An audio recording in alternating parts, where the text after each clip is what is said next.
Well, hi, everyone. I'm James Dobson, and you're listening to the James Dobson Family Institute. I do hope that you heard our program yesterday when we featured Charlie Kirk on our show. I thought that was one of the most inspirational interviews we've done all year. And if you would like to access it, you can go to the broadcast page of our website at drjamesdobson.org. Now, when we came to the end of our time together, we continued to talk, and today we're going to air the balance of that conversation. Charlie Kirk is a brilliant young man of 26 whom God is using in a wonderful way. He has a podcast called The Charlie Kirk Show, and he reaches over 100 million people on social media.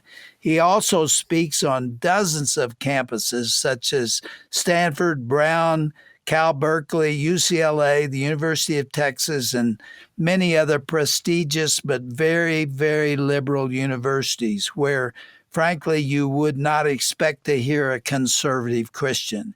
His organization has a presence on more than 2,000 high school and college campuses, led by 130 paid full-time staff. It's called Turning Point USA. And Charlie Kirk holds an honorary doctorate from Liberty University. Does that convince you that this young man is worth listening to? With that, let's hear the balance of my interview with Charlie Kirk here on Family Talk. You were interviewed several weeks ago by Pastor Jack Hibbs. He's the pastor of Calvary Chapel, Chino Hills. It was a fascinating discussion. You and Jack talked for, 2 hours nonstop, and I sat riveted as I heard you articulate where America is at this point and what's our direction and what is likely to lie ahead for us and what are your major concerns. I wish every Christian could have watched that video. I don't know if it's still available, but it was powerful. And I want to pick up with some of the things you talked about. America really is on the edge of a cliff right now, isn't it? It really is, Doctor. And we're at a cultural inflection point where we are going to decide who we are as a country. Are we thankful that we live in America, or are we angry that we live in America? Who are we as a country? What is our history? Is it something that we can learn from and be proud of that is a hero's journey? Or is it something worth completely eliminating and abolishing? Are we a country that really wants to judge people on their immutable characteristics? Or are we a country that wants to empower people from all across the world to be able to succeed?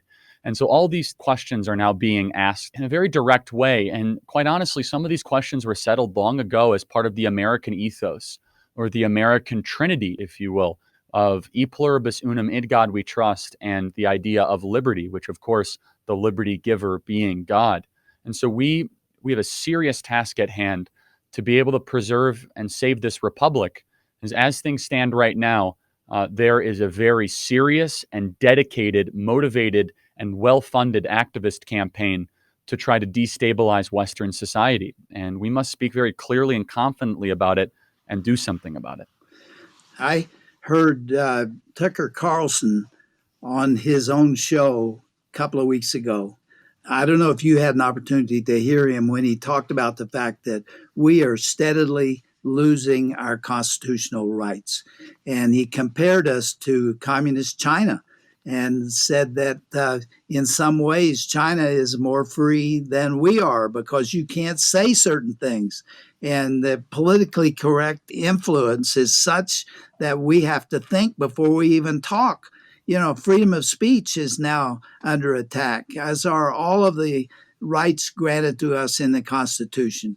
I don't know if you saw that program, but it really had major implications for the future. I saw a clip of it, and Tucker's a dear friend. He does an amazing job, and it's true. We are now going into these very dangerous road of both micro tyranny and macro tyranny, where people are afraid to speak their mind without backlash of losing their job and basically losing all of their friends.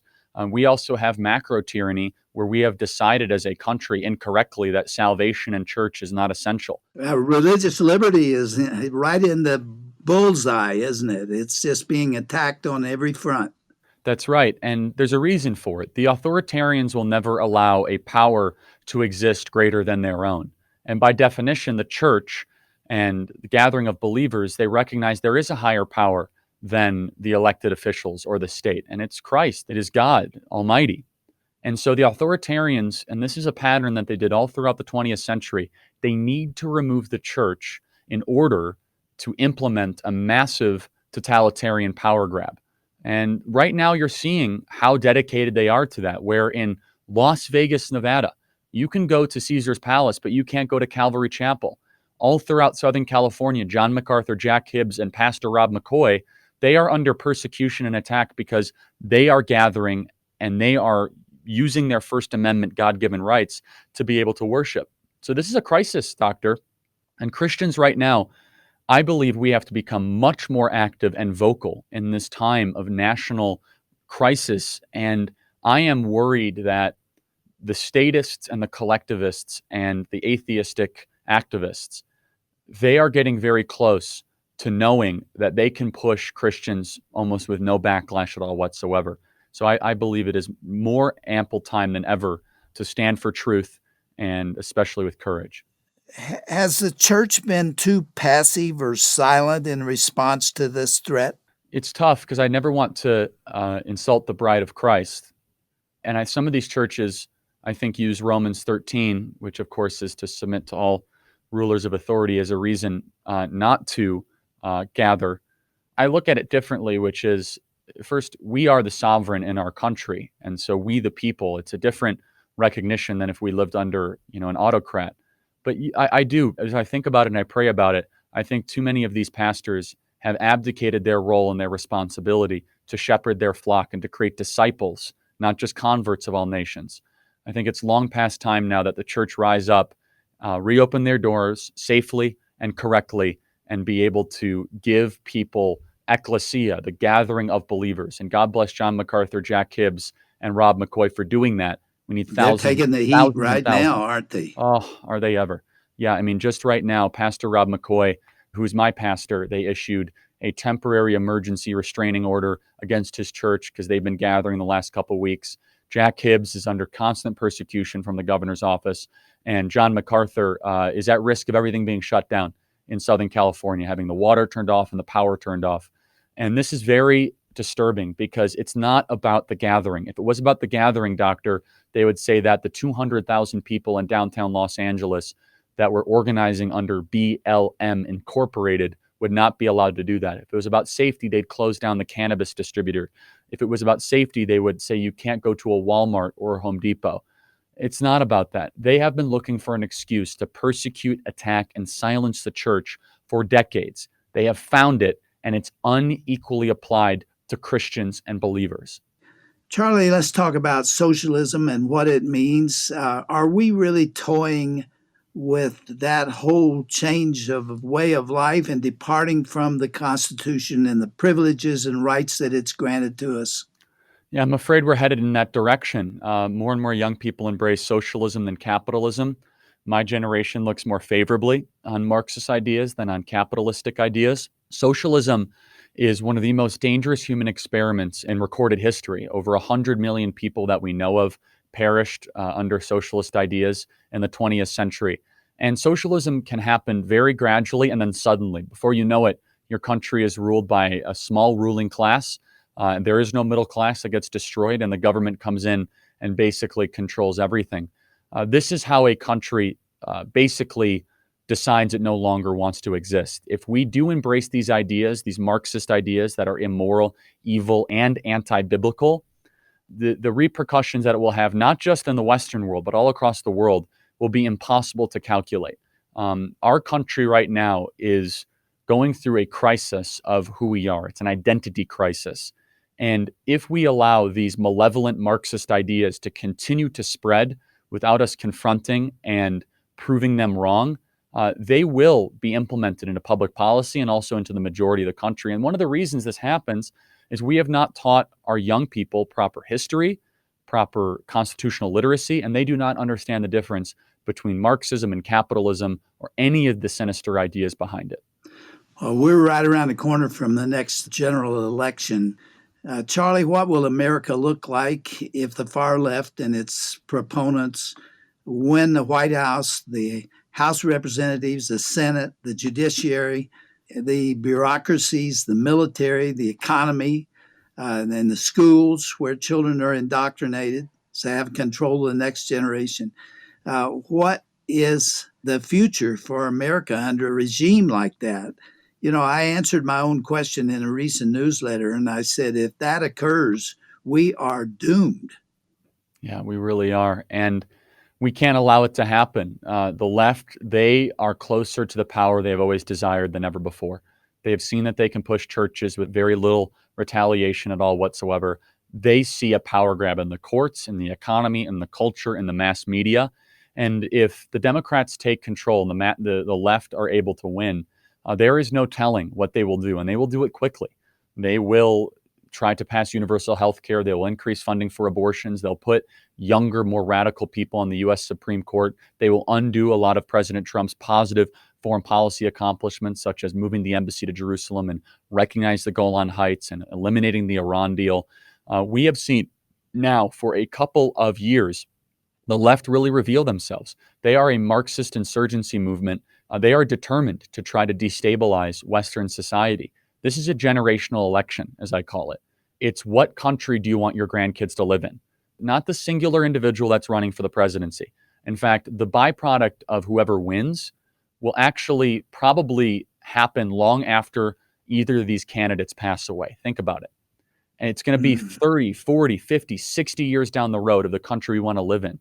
How do you explain the passion of the far left to destroy all worthwhile human institutions, the family, marriage, law, order, the church, and to create or to replace it with chaos?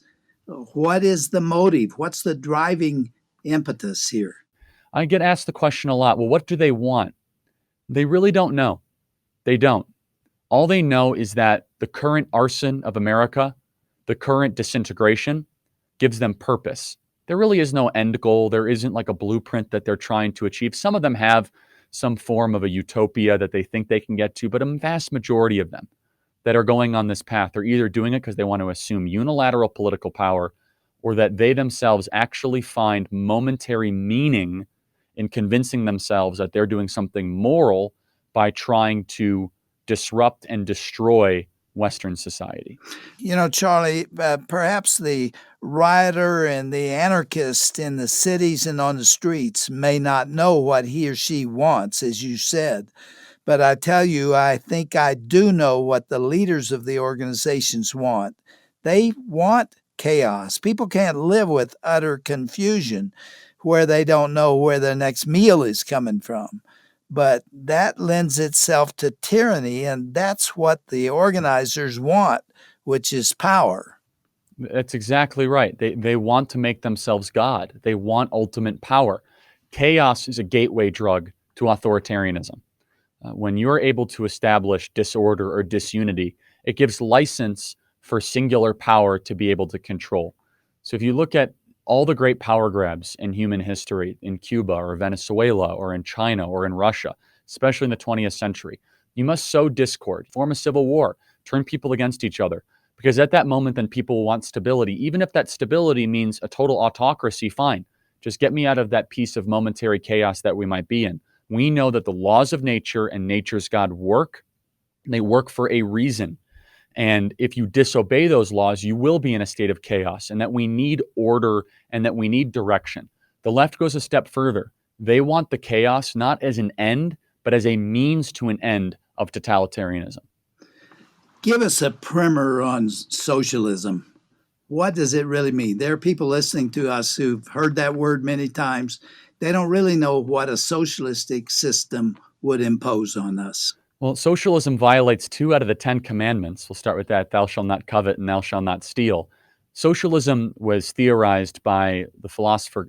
It's hard to call him a philosopher. Let's just call him the author, Karl Marx. I don't know if I want to give him the credit of being a philosopher. He was inspired by a French philosopher by the name of Jean-Jacques Rousseau, who really took exception with the biblical idea of natural or original sin. The communists and the socialists, at their elemental philosophical level, they actually believe that human beings are basically good and that it is the system around us that is broken. And if we fix the system, and therefore human beings will actually be able to live in a state of utopia. And so socialism is a creed of envy, greed, failed utopian promises, and quite honestly, the furthest extension of the worst sinful behavior I think we possibly can have as human beings. It's almost us thinking that we can create heaven on earth, which we know is not true. It's believing that we have all the answers governmentally and socially and societally for all people. And it's also centralizing all power and control to a singular unibody, not decentralizing and giving people freedom and liberty to choose as they see fit. Socialism has been tried well over 100 times over the last 100 years on every single continent of which we have inhabitants, and it has never worked. Not only has it not worked, the result has been a brutal, catastrophic death toll of well over 100 million people. No matter what culture or civilization that Marxism enters into, it will result in a power grab of an autocrat that will exploit the innocent, that will destroy the dissidents, and will eliminate any sort of human flourishing imaginable, from Zimbabwe, which used to be called Rhodesia, to the failed Marxist experiments in Southeast Asia of Laos, Cambodia, and Vietnam, to the Korean Peninsula, to the island of Cuba, to Venezuela. We have seen socialism tried everywhere, and it is an evil ideology that we must recognize, spot, and fight back against wherever it rears its immoral head. If you want to see where socialism leads, look at Venezuela. That was one of the most wealthy nations in Latin America because of the oil reserves. Look at them now. They're completely destitute. And you said on television, I heard you not too long ago say, if socialism works, why did the caravans try to come to America and force their way through the border instead of going to Venezuela? If socialism is what they wanted, why didn't they go there? It never works. Why does it never work? What's wrong with socialism that makes it fail inevitably? It goes up against human nature, I should say, biblically. It believes that human beings can be perfected. It believes that the state can be an instrument that can be used to try to, let's just say, go forth and eradicate the imperfections that might exist previously. And it also inevitably gives far too much power in a small group of people's hands that will use that power and abuse that power. Lord Acton famously said, absolute power corrupts absolutely. And he was exactly right. Socialism, by definition, if the state is going to control everything, if the government is going to control everything, well, that means a small group of people are going to control everything. We as Christians know that human beings are flawed by nature. In fact, we believe we are depraved by nature in original sin.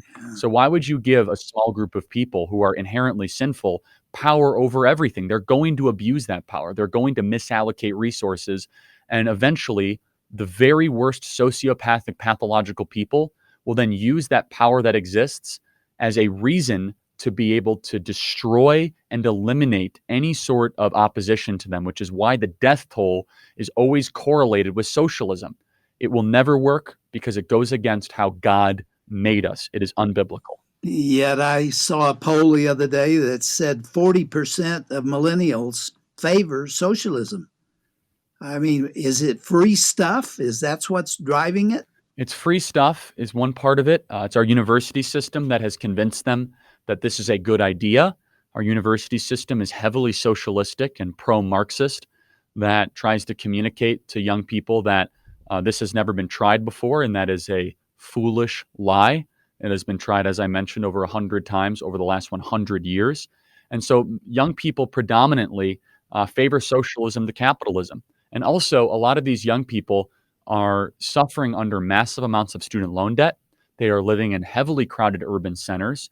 They have not been able to find meaning religiously or spiritually. And so they look to a statist-centered solution, if you will, that will try to give them meaning that only Christ and only God can give them. The only answer to our crisis, the only answer to the woes that we're going through now is a spiritual revival, a great awakening, a third great awakening. Amen. And do you see any evidence of it among the young? I do. I have young people coming to me in record numbers, committing their life to Christ and asking very, very good questions about how they can attend church, and they are seeking ultimate truth. And we must keep that as the primary focus. And the one thing I'll tell you, Doctor, that's interesting is that I am in the political arena, and we have people of all faiths that are involved in Turning Point USA. I have seen more people come to Christ than what we are doing through the Galatians 3 model of the law being a school teacher to Christ. Because people say, Charlie, what you say makes sense. What else is there? And I say, well, I'd love to tell you where this all comes from. You believe in natural rights? How about the natural rights giver? And that sort of organized thinking actually brings people to Christ. And some of the church disagrees with me on this.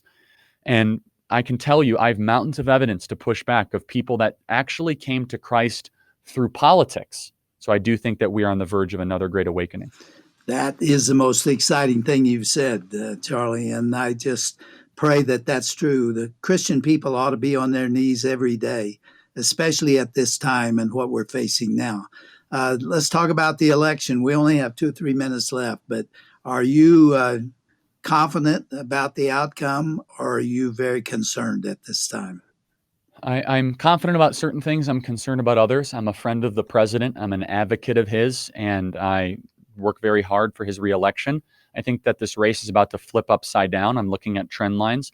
I think it's very much in the president's favor, who's been a phenomenal advocate of the issue of life, and Kavanaugh and Gorsuch and the Supreme Court and circuit court judges, and a friend of Christians all across the country. So I think it's essential that we get him reelected.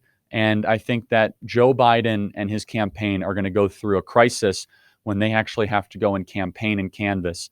I am cautiously optimistic that if the president and his campaign continue to play their cards correctly, this race will end up in their favor. And it'll all come down to turnout. Yes, sir. That's right. Christians have a dismal record of not voting.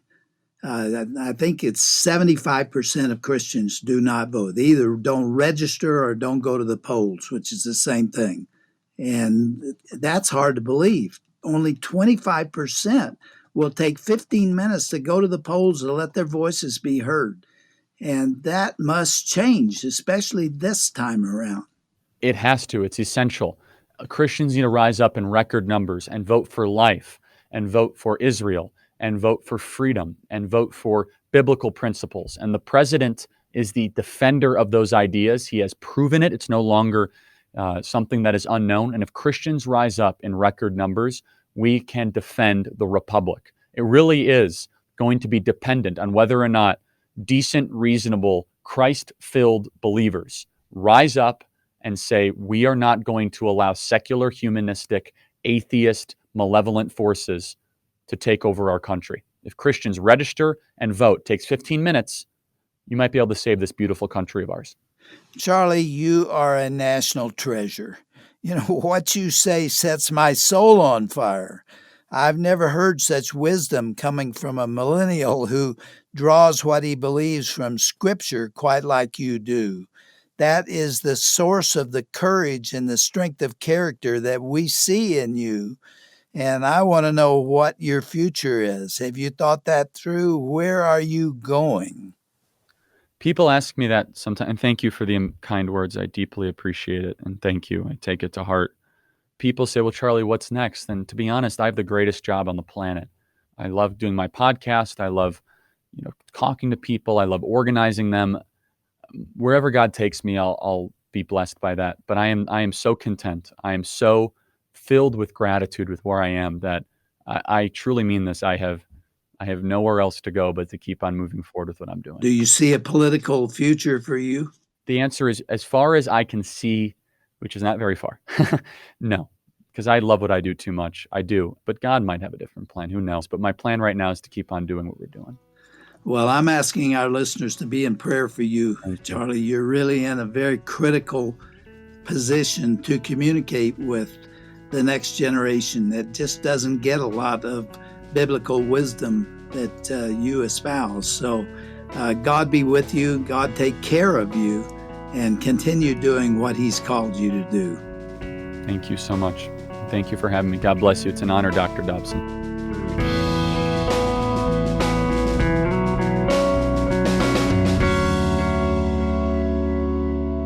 Certainly an enlightening discussion about the threats facing our nation today here on Family Talk. I hope you enjoyed Dr. Dobson's fascinating conversation with Charlie Kirk from Turning Point USA. Charlie is truly a rising star in the political arena, and as Dr. Dobson just mentioned, he deserves our prayers and our support. Go to today's broadcast page at drjamesdobson.org and get plugged in with Charlie's organization and see where he will be speaking next. That's drjamesdobson.org, and then click on the broadcast tab at the top of the page. Well, that's all the time we have for today. Be sure to join us again tomorrow for another edition of Dr. James Dobson's Family Talk. I'm Roger Marsh. Thanks for listening.